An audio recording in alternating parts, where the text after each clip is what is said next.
Good morning students. आज हम पढ़ने जा रहे हैं मुहावरे और लोकोक्तियाँ। मुहावरे किसको कहा जाता है?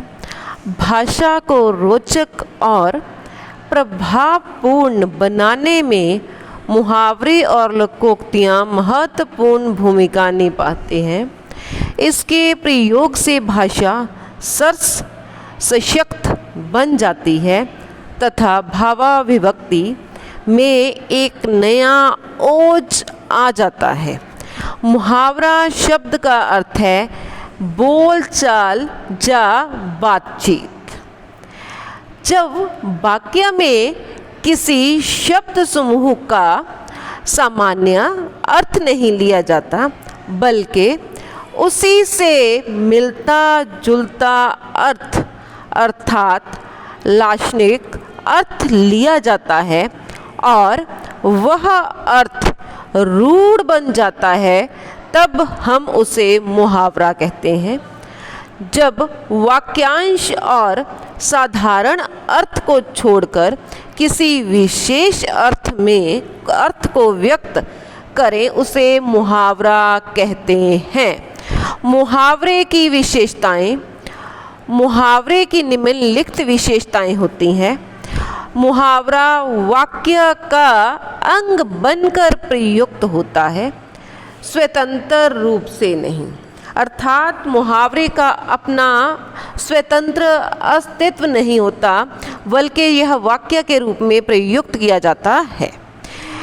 मुहावरे में मूल क्रियापद का होना आवश्यक है जिसके अंत में न लगा रहता है, जैसे नाक कटाना, हाथ मलना, अंग अंग ढीला होना आदि।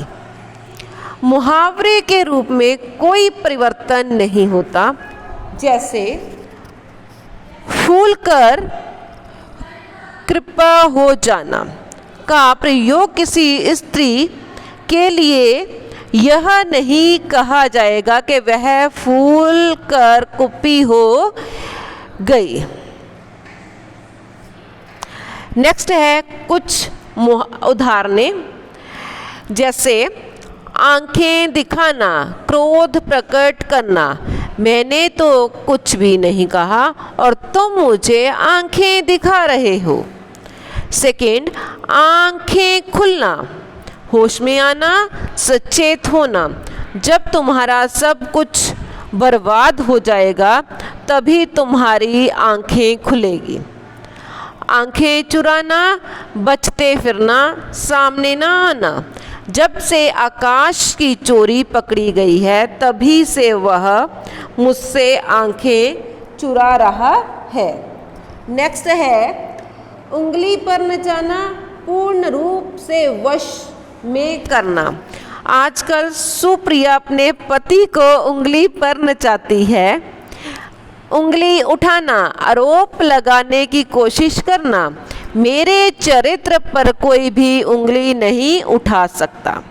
उल्टी गंगा बहाना, लोक रीति के विरुद्ध काम करना, दिल्ली से पंजाब गेहूं भेजना तो उल्टी गंगा बहाना है। ख्याली पुलाव पकाना, कल्पना करते रहना, कुछ काम किया करो, केवल ख्याली पुलाव पकाने का कोई लाभ नहीं है। खाक छानना, बेकार घूमते फिरना, नौकरी की तलाश में अक्षय 6 महीने से खाक छान रहा है। खून का प्यासा होना, जान लेने पर उतारू होना, मेरा भाई ही संपत्ति के लिए मेरे खून का प्यासा हो रहा है। छक्के छुड़ाना, बुरी तरह हराना, युद्ध में हमारी सेना ने शत्रु के छक्के छुड़ा दिए। छाती पर मूंग दलना, पास रहकर परेशान करना, जब बहुत ज़्यादा तंग करना, चाहे तुम कुछ भी कहो पर मैं तुम्हारी छाती पर मूंग दलता रहूँगा। नेक्स्ट है छाती पर सांप लौटना, ईर्ष्या से जलना, मेरी दुकान पर ग्राहकों की भीड़ देखकर तुम्हारी छाती पर क्यों सांप लौटते हैं? पहाड़ टूटना, भारी मुसीबत आ पड़ना। पिताजी की दुर्घटना में मृत्यु से अनुज पर तो पहाड़ ही टूट पड़ा है। पानी पानी होना, लज्जित होना। भरी सभा में अपनी पोल खुलने पर देव पानी पानी हो गया। नेक्स्ट है हवा से बातें करना, बहुत तेज भागना। बाबा भारती का घोड़ा हवा से बातें करता था। हवा लगना, असर हो जाना। अब तुम्हें भी शहर की हवा लग गई है। हथियार डालना, हार मान लेना। हमारी टीम ने तीसरे दिन विपक्षी टीम के सामने हथियार डाल दिए। धन्यवाद।